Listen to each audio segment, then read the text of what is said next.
Nous arrivons à la partie 4 que j'ai intitulée Tentative de régulation de la part du législateur européen.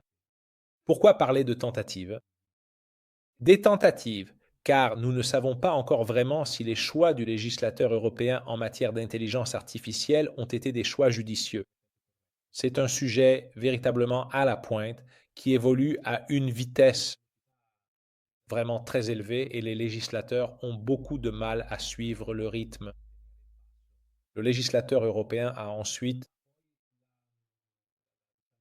l'ambition de réglementer point par point chaque question juridique, tandis que le système juridique anglo-américain est, quant à lui, un peu plus flexible car il laisse beaucoup plus de marge de manœuvre. De marge de manœuvre aux juges, aux tribunaux, pour créer de nouveaux principes juridiques, ce qui leur permet de s'adapter. Le système américain parvient donc à mieux s'adapter à des phénomènes nouveaux et de pointe comme celui dont nous discutons. L'approche européenne est un peu différente et ainsi nous arrivons avec des normes qui doivent être rédigées, figées et approuvées par un Parlement, en l'occurrence le Parlement européen, et qui doivent être autant que possible durables dans le temps.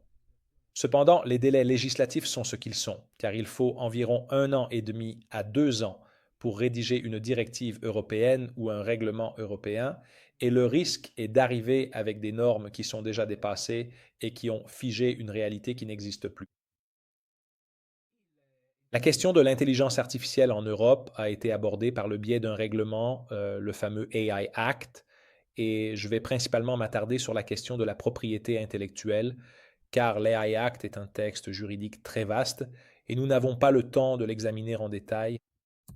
Quoi qu'il en soit, voici donc le principal essai de réglementation et comme vous pouvez le voir ici sur la diapositive, le numéro 1689 de 2024 qui identifie le règlement européen sur l'intelligence artificielle. Et ce règlement ne s'est pas vraiment préoccupé de la question de la créativité, de l'originalité des œuvres. En fait, dans une première version du règlement qui avait circulé avant l'arrivée, disons avant l'explosion du phénomène de l'IA générative à la fin de 2022, début 2023, la question du droit d'auteur, de la gestion des œuvres créatives n'était même pas du tout prise en compte. Elle est réalisée avec des systèmes d'intelligence artificielle car justement ce texte normatif est davantage orienté vers la question de la responsabilité, c'est-à-dire identifier correctement qui est responsable des choses faites par les systèmes d'intelligence artificielle, ou plus précisément avec les systèmes d'intelligence artificielle générative dans ce cas. Tout le texte de l'AI Act est, disons, inspiré par une approche basée sur le risque, car ce texte juridique divise les systèmes d'intelligence artificielle selon les niveaux de risque. Voici une image tirée justement d'un document officiel de la Commission européenne. Malheureusement, elle n'est pas en très haute résolution, mais voilà, j'ai indiqué la source où elle se trouve. Comme vous pouvez le voir, il y a 4 niveaux de risque, en commençant par un risque minimal, qui est celui qui permet le plus grand champ d'action, c'est-à-dire que les systèmes d'intelligence artificielle qualifiés ou classés comme à risque minimal sont ceux qui ont le moins de contraintes, voire aucune contrainte. Ensuite, on commence à monter jusqu'à atteindre un risque qui est inacceptable. Donc, ce sont des systèmes qui ne devraient pas être utilisés, qui sont totalement interdits. Et puis, il y a ceux-là. Merci. Disons les deux versions intermédiaires, risque limité et risque élevé. Les systèmes d'intelligence artificielle générative que nous utilisons pour créer des œuvres sont généralement classés comme à risque limité et sont soumis, comme vous le verrez, à des obligations de transparence. Comme je vous l'ai annoncé, le thème de la propriété intellectuelle dans le texte de l'AI Act reste secondaire. Il suffit d'y penser. Essayez de prendre le texte du règlement européen et de faire une recherche par mots-clés. Vous verrez que le mot copyright n'apparaît qu'une seule fois dans tout le texte et c'est un texte très long, je vous l'assure. En revanche, le terme propriété intellectuelle n'apparaît que 4 fois. Voilà tout. La disposition juridique la plus importante sur ce sujet dans l'AI Act est l'article 53. Dans l'article 53 intitulé Obligations pour les fournisseurs de modèles d'IA à usage général, un principe de transparence est établi, c'est-à-dire qu'au sein de ces obligations auxquelles les fournisseurs de modèles d'IA sont soumis, il y a aussi une obligation de transparence. Autrement dit, tu dois déclarer une série d'informations sur la manière dont ce système a été développé. Parmi ces informations, comme vous le voyez, il y a une annexe